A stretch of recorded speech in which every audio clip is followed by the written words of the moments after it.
Today in Gaza, Israel's assault will kill a child every 10 minutes. In a single day, 150 children will be slaughtered.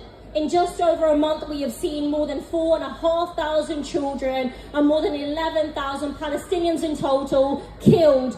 Roughly 1 in 200 Palestinians in Gaza killed. And behind every number, behind every statistic, there is a name. Behind every name, there are hopes and dreams, loves and fears, laughter, and now that laughter has been silenced. So today, we are here to send a message to our political leaders. The children killed in Gaza today could have been saved by a ceasefire agreed yesterday, so shame on you! And we say to them, no more green light to Israel's assault. We say no more turning your head as Israel commits war crimes, and no more cheerleading to a second Nakba. We demand a ceasefire now! Ceasefire now! Ceasefire now! Ceasefire now!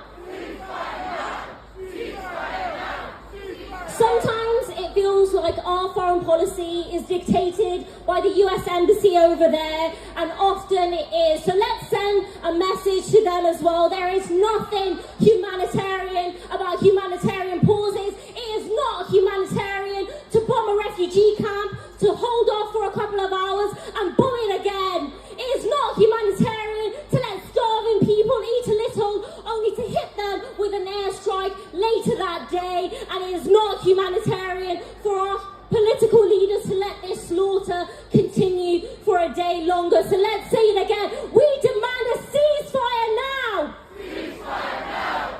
Ceasefire now! Ceasefire now!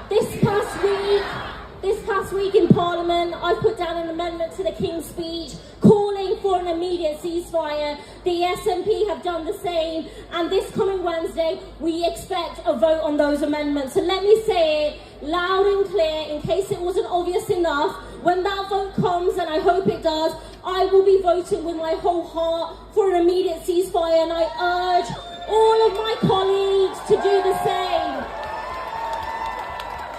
To my colleagues, I ask them, be on the right side of history and vote for a ceasefire too. It is the right thing to do, and that's what you'll be remembered for, the position you take now. Friends, at the last demonstration, I said that we were a beautiful movement in our thousands, in our millions, all around the world, in every city, calling for a ceasefire and demanding a free Palestine. We have proved that again today, but we don't stop here. We will keep marching, we will keep organising, we will keep speaking up until there's a ceasefire, until